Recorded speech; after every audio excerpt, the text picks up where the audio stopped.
marches on. Against it, man has fought to leave his mark. Precision, detail, craftsmanship, vision. The search for timelessness.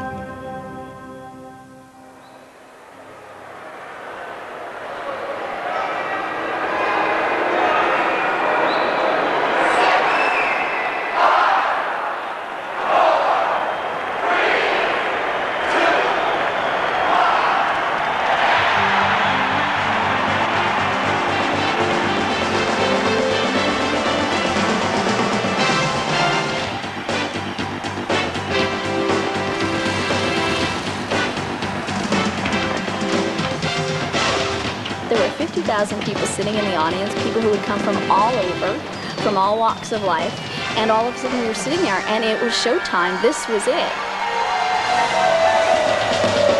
June 3rd, 1989, Toronto.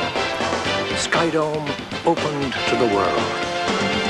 For many, it was a joyous beginning, the initiation of a place where memories would be made. For others, a bittersweet end. The end of something they had lived and struggled with for years. That night, SkyDome and its builders shared a rite of passage.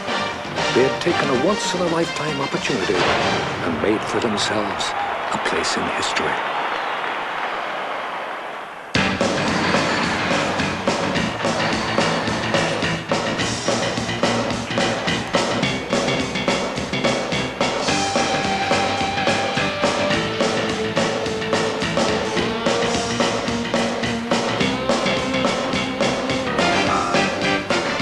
Had been proposed for SkyDome was unlike anything ever constructed by man. It was on a scale previously unheard of. The technologies required apparently did not exist, and everywhere, at every stage, loomed a seemingly impossible deadline. They say nothing comes easy, but there is a quality in some people that helps them flourish in the face of adversity, to try the impossible and to persevere until they succeed. These are the people who built SkyDome.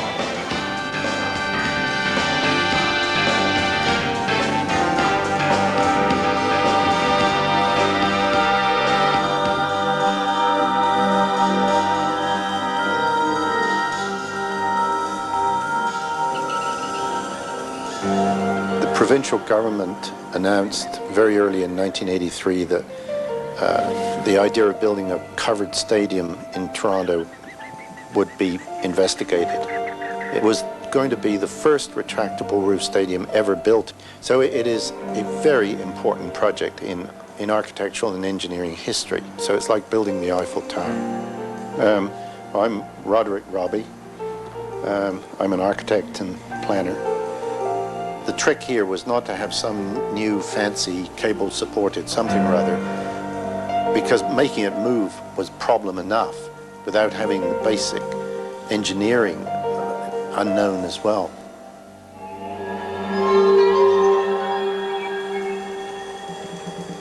If you're doing your job right, if you're doing what you have to do, the crunch starts in day one.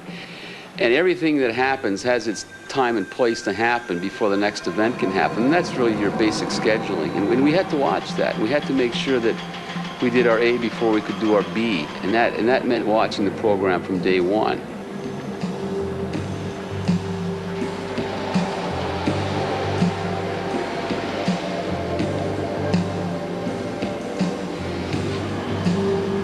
At the end, I think everyone realizes the things that they wanted to do with this building, and we have some of that where, well, let's add this, and let's do that, and let's paint this, and let's cover that, and so you try to accommodate all that too.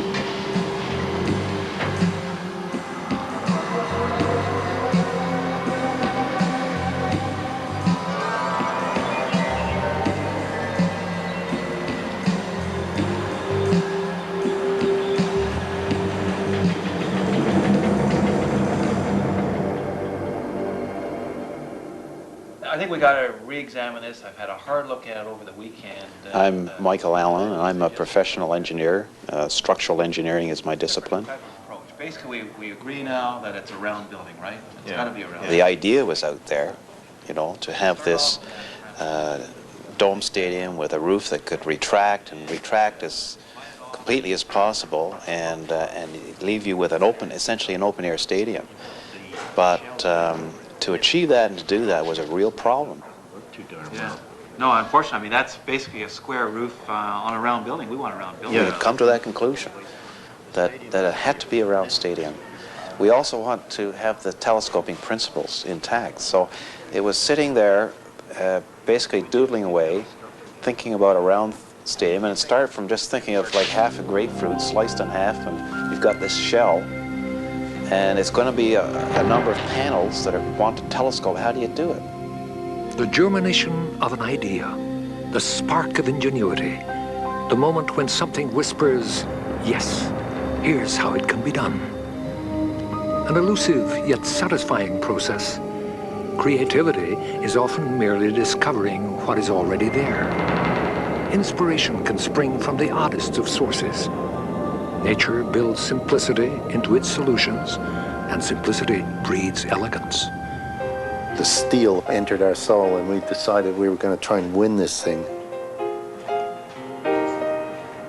We evaluated concepts in a more of a philosophical way, I would say, rather than trying out specific ideas. What you've now got is So you got some these curves. things have got curves Yeah. the other way. Yeah. And so the building would have a very crustaceous look Yeah. about it, you know, Oh, very organic, very elegant thing. And so Michael went away and kind of, in an act of sheer brilliance, assembled all this data in his head, and in the space of 6 hours solved it. Yeah. It does everything we've been looking for to do, Rod, so I think that's a scheme.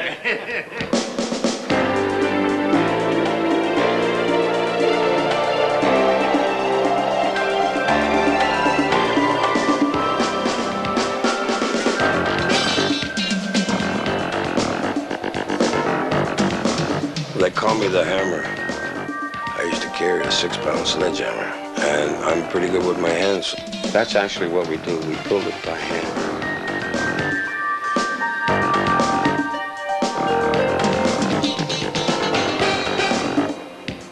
A connector is a mechanic in a sense that puts the actual skeleton together of a building. And the connector is the one that climbs, hangs in the columns, fastens them together with so many bolts to hold the load, and then he climbs and he walks them free. Climbing the column and locking your knees and hanging in the column, leaving your hands free for the steel to come to you. And you put a spud wrench in it, and you reach in your bolt bag and you take a bolt out. And you put a bolt in there, and you're still hanging by your legs. Put the bolt in, and climb up on top. Put another bolt in to make it secure. Then your partner at the other end is doing the same thing. Everybody picked a partner. Everybody picked a partner they knew that they could work with, because in this trade, if you cannot trust the man you're working with well, you don't work as comfortable as we have done on the dome. If we could fly, we would, really. Once you're on the iron, you feel untouchable. I don't know, up there, you don't, you talk to, not yourself, but you hear the wind blowing in your ears and blowing in your eyes and making your tear ducts drain, and it's in a different world, total different world. SkyDome was designed on aesthetic and functional principles that have served builders for centuries. Influences ranged from the Roman Colosseum to Gothic cathedrals to the finest stadiums of today. As the final footings were being poured on November 12, 1987, a building had begun to take shape. A building that would create 12,000 man-years of labor, require as much concrete as 2 CN towers, and attract the attention of the world.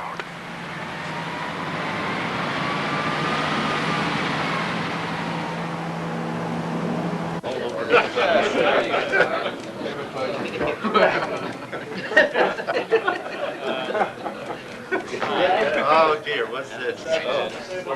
So, a little hat here. It's called the 360-degree man. These are guys who have eyes in front of their heads. The hat does two things. Firstly, it focuses everyone's mind on why you're there. So in the case of the 360-degree men, they knew that we were there to provide a better way to communicate amongst the different specialty groups around the outside of the building. So the hat focused on the problem, and the second thing it does is that it's a common denominator for everyone. And so there was never a sense, therefore, that someone had a hand up because of what he knew or because he had more information. He just was there to tell us what he knew. Okay, guys, there's the reason that we're here is to talk about certain things that involve all of us in different ways. And I guess a concern that we've got is that not everybody's communicating with everybody else. My name is Chuck Magwood, and my function here is president of the Stadium Corporation of Ontario. I think that what drove it was a philosophy amongst the people involved that this will be, and we were determined to be, the best building of its type that's ever been built. And that whenever anything was looked at or analyzed and brought back to the table, we would always send it back because it would never be good enough. And particularly if the reason that it came back to the table was because it had been done that way before. To simply say, this is the way you do it in this business, meant to us, firstly, if that's the way it's been done, then there's a way to improve it. David's been trying to do something with them. It was never critical that there be an agenda. It was never critical that there be written reports. The main thing is that we have a communication amongst the people that have the information, that we share that information, we debate it, we settle on it, and we get on with it and make the decision.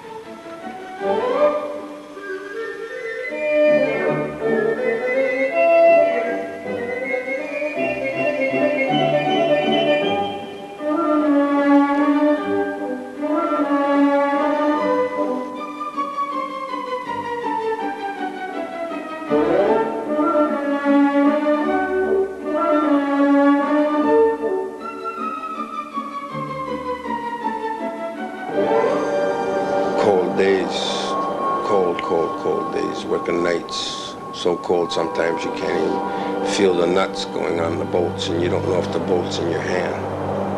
And they tingle right up to the first knuckle. You can't feel nothing. And your toes, you know, you're walking on the iron, you can hear your feet, your boots hit the ankles. Your soles are so cold, frozen. And then all the strength you got in your arms to pull yourself up the contour of the roof. And sometimes you lose your wrench because your hands are so cold you can't clutch the wrench, but you don't think of that. Just think, wow, I put in 8 hours today, or 10 or 12. When iron worker, you gotta be tough. You gotta be tough, stupid or slow, one or the other.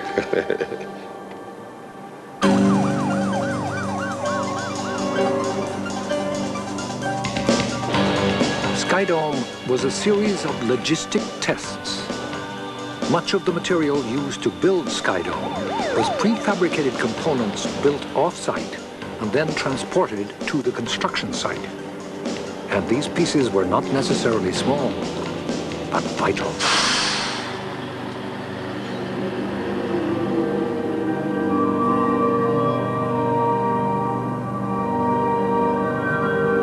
Day in, day out, season after season, work continued on SkyDome. Yet seemingly, the more that was accomplished, the more demanding the deadlines became. The race to completion had begun. This panel one comes out of its nesting position completely around until it just clears. Now, Rod, these two panels move here, right? We move those together, like so. There we have panel one in its final position, panels 2 and 3 ends, like so. The day the roof moved, the first day it moved, and I had the opportunity to ride shotgun on the head bogie, which is the head drive motor of the roof as she turned from north to south was a super day. It was a super day. The engineers and that, the people that we met, people that designed the engines, the motors and the bogies, people that designed the track, and I had an opportunity to meet them. That was the best thing I remember of the Dome.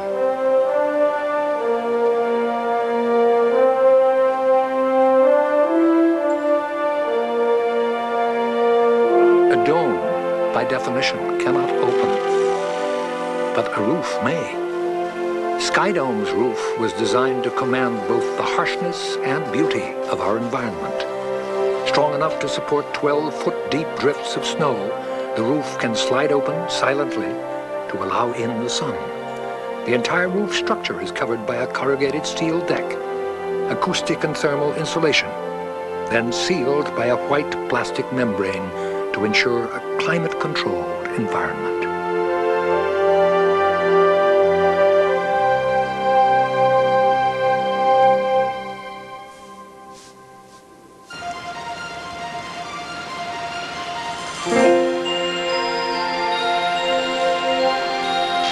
Throughout every phase of construction, obstacles were overcome by stretching the limits of both man and knowledge.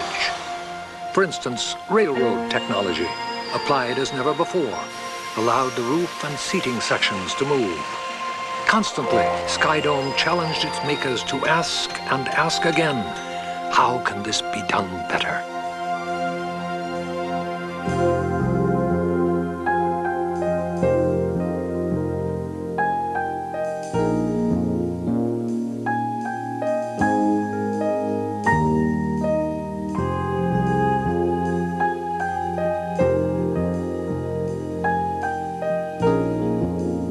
I'll remember that my daughter was born on July the 5th of '86, and she'll be 3 years this year, and I'm going to spend a whole lot more time with her in the next 3 years than I did in the first 3 years, I'll tell you. We get too close to it. It's a building to us. It's a job. And when you walk in the job, you lose the awe, you lose the impact it has. And you know, when we bring visitors and tourists through here, and when you bring people in, it is very satisfying to see them walk in, and you kind of walk them in at the upper circle, and all of a sudden, boom, they're in the stadium, you know, and they see the roof, and they see the stadium, and they see the floor. And it's a good feeling that I get when they show that, and they say, wow, is this any good? Because we really think it's good, but sometimes we're too close to understand what's really good about it. We are, I figure, good breed of guys, a real good breed of guys.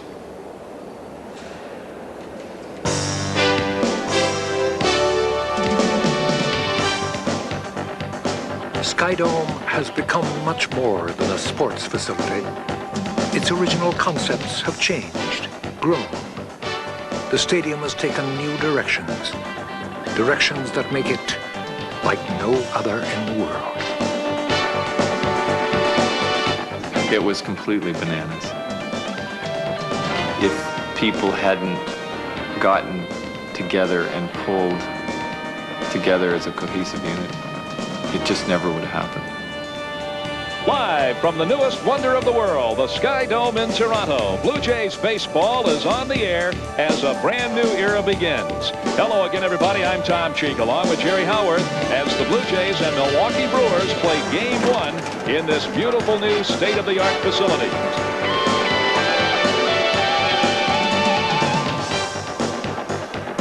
Jimmy Key, of course, likes to set up the fastball with the breaking ball, so it'll be interesting to see what happens on the first pitch ever.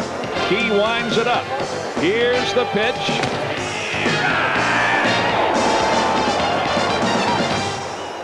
August delivers a swing and a fly ball.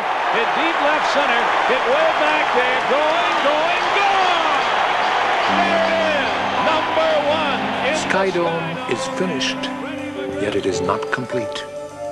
It is a unique yet empty crucible, and it is up to us and our children to fill it with memories, heroes, legends.